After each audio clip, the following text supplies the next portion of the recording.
Alors je suis en direct, enfin plus ou moins en direct, puisque de toute façon en fait c'est pas du tout en direct, du premier salon du polar de Oswerd-le-Voulgy en Seine-et-Marne, salon qui s'intitule Le Polar dans tous ses éclats, une première édition remarquable, une convivialité au top, un salon, une réussite totale. Qui dit salon dit auteur, qui dit auteur dit parrain. Et donc je reçois aujourd'hui Yann Manouk pour parler de son nouveau roman. Alors bonjour Yann. Bonjour. Alors je suis heureux que tu m'accordes ce petit moment d'entretien.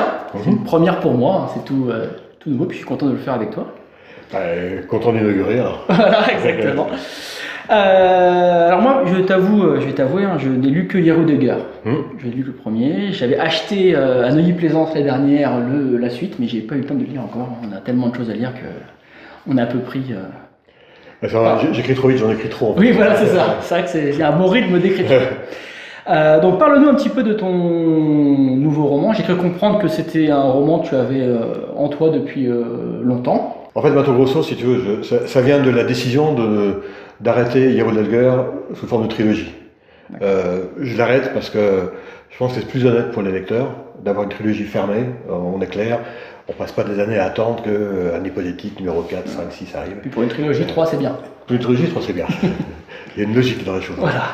Ensuite, Mato Grosso, je voulais deux choses. Continuer un peu dans la lignée d'Hérodeger, c'est-à-dire écrire un polar sur fond de pays où j'ai aimé voyager. Et comme autant que la Mongolie, j'ai adoré le Brésil et j'adore toujours le Brésil. J'y ai voyagé, je suis resté plus longtemps qu'en Mongolie d'ailleurs.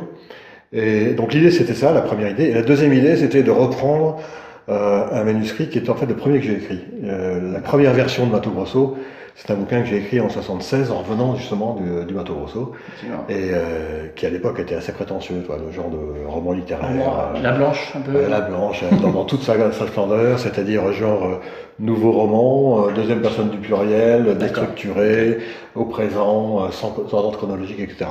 Et au cours des 40 ans, entre 76 et on va dire 2016, je l'ai réécrit deux fois. Une première fois, je l'ai réécrit à la première personne du singulier, en le laissant au présent. Et ça me semblait toujours encore trop tourné autour de mon propre nombril. D'accord. On va pas dire encore blanche, mais il y a un peu de ça. Et ensuite, j'ai réécrit une deuxième fois 10 ans plus tard, en le passant à la troisième personne du singulier, et avec une structure au passé, l'imparfait, etc. D'accord, plus classique. Voilà. Et puis, est arrivée l'expérience à Hérodeger, et je me suis rendu compte que j'étais à l'aise dans la construction, pas policière, mais la construction du thriller, de l'intrigue du thriller. Parce qu'au début, c'était pas un thriller, du tout. Pas un thriller, c'était pas du tout. Non, il n'y avait pas de trame policière. Et c'est là que j'ai eu l'idée de me servir d'un manuscrit pour l'entourer d'une structure policière, et je trouve que, enfin, en ce qui me concerne, le résultat fonctionne. D'accord. Je te dirais. Tu me diras. Exactement. C'est à la fois la continuité d'Hérodeger, en même temps c'est légèrement différent. C'est-à-dire que Hérodeger c'est un thriller, et celui-ci c'est plus un roman noir. D'accord. Et dedans il y a deux trois choses que j'ai rajoutées par rapport à Hérodeger. C'est un roman noir et donc il est moins violent, il est plus sombre et il est entre guillemets un peu plus écrit. D'accord. Après, c'est vrai qu'Hérodeger était quand même écrit. C'est assez classique. Je dis un peu plus écrit. Je pense que les lecteurs vont retrouver mon style d'Hérodeger, mais un peu plus travaillé, parce que il n'y a pas le suspense permanent qui pouvait supporter l'écriture. Donc là, on est plus dans l'étude psychologique. Ensuite, je voulais faire une deuxième chose d'un point de vue construction, c'est que le Pantanal, la région où ça se passe, c'est une des plus belles régions au monde. Ça devient, à la période des pluies, ça devient le plus grand marécage du monde. D'accord. Et donc c'est un univers liquide fantastique qui peut faire jusqu'à 600 km sur 300 km. Un univers aquatique, ouvert, lumineux. Et je voulais jouer sur le contraste en imaginant presque un huis clos, une intrigue en huis clos assez sombre entre deux hommes qui se vengent l'un de l'autre à 30 ans d'intervalle. Mais donc une sorte de huis clos sombre dans un univers démesuré et lumineux. Et puis l'autre chose que je voulais faire, c'est que, alors je sais pas comment dire ça, mais je trouve qu'il y a deux façons d'aimer lire. La première façon, c'est d'aimer les livres. C'est-à-dire aimer les livres pour ce qu'ils sont, chaque livre séparément, pour son histoire, sa construction, son thème, etc. On peut piocher ici et ici des livres, et voilà, c'est une première façon de lire.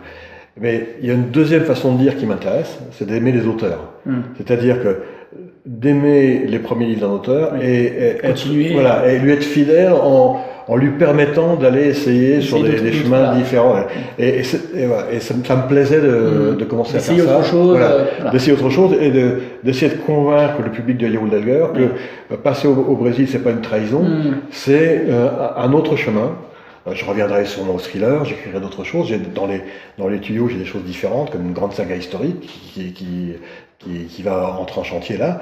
Et voilà, ce que j'aimerais bien en fait, c'est que, je vais le dire, ce que les lecteurs m'aiment en tant qu'auteur. Je pense que c'est le cas déjà. En tant qu'auteur et me fassent confiance si je les entraîne dans des chemins qui ne sont pas exactement ceux qu'ils attendent. D'accord. Et c'est vrai que tu disais un roman noir, enfin plus le roman noir, il y a quand même une intrigue parce que dans mon esprit, le roman noir, il peut y avoir des romans noirs où il n'y a pas forcément d'intrigue policière, entre guillemets. Non, il y a toujours une intrigue. Une intrigue quand même.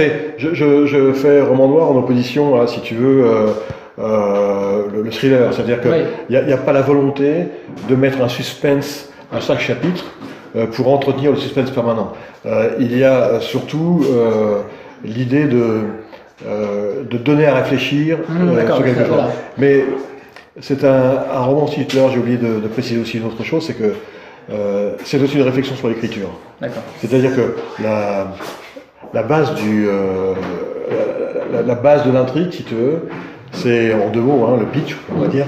C'est un auteur revient au Brésil 30 ans après, et il est invité par quelqu'un qui apparemment veut le remercier, enfin veut le récompenser du livre qu'il a écrit sur le Brésil. Or, il se rend compte assez vite que la personne qui l'invite, c'est quelqu'un qui lui a servi de modèle à un des personnages, et que la publication de son bouquin à l'époque a provoqué des drames. Et donc, en fait, il est atterri dans un piège pour une vengeance. Et donc, c'est l'occasion d'avoir une réflexion sur l'écriture. C'est-à-dire que quel est l'impact de l'écriture sur des personnes qui s'y reconnaissent. Voilà. Ou, par exemple, ça vient d'une question qu'on me pose souvent dans des salons, quelle part de vous il y a dans le personnage principal. Et moi, ce qui m'interpelle un peu plus, c'est quelle part des autres je mets dans les personnages secondaires. Parce qu'on s'en nourrit forcément. On a toujours l'idée, et donc, ça part de là, et ça me permet de dire des choses comme lire un roman, c'est croire au mensonge.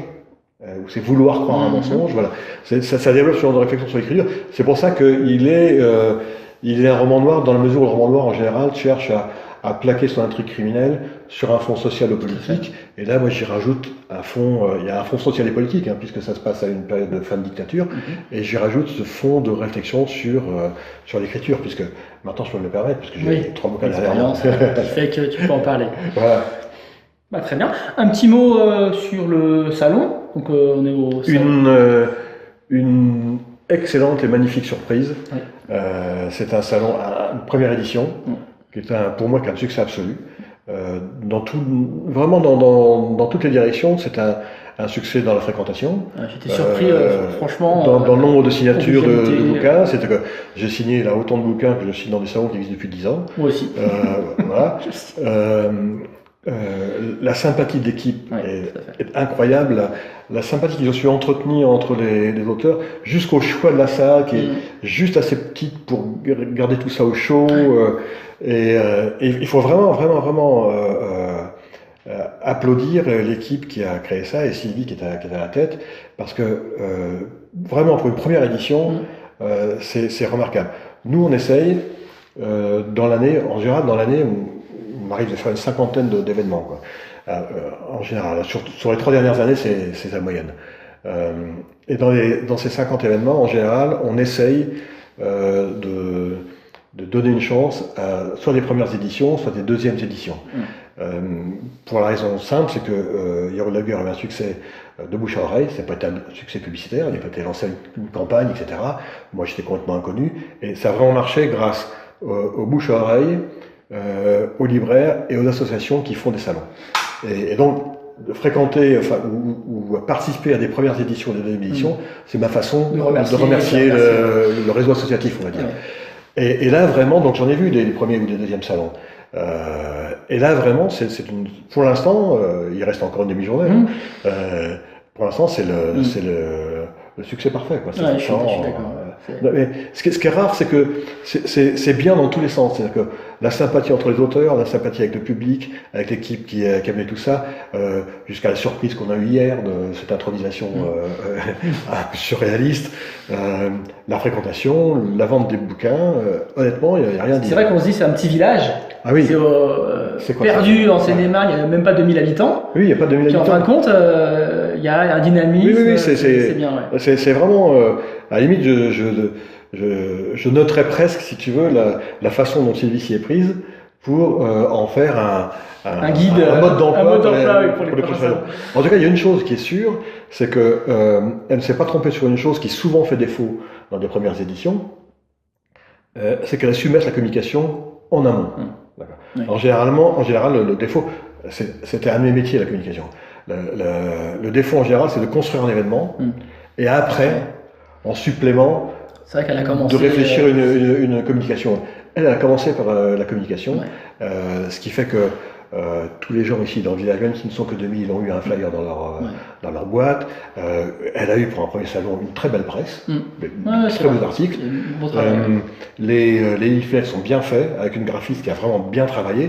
Et voilà, ça c'est un enseignement, et je pense que les autres salons, ou ceux qui ont l'envie de faire un salon devraient s'en inspirer. Je te remercie merci de ta gentillesse, de ta disponibilité. Merci. Et puis bonne journée. On va continuer, on va signer. Voilà, exactement.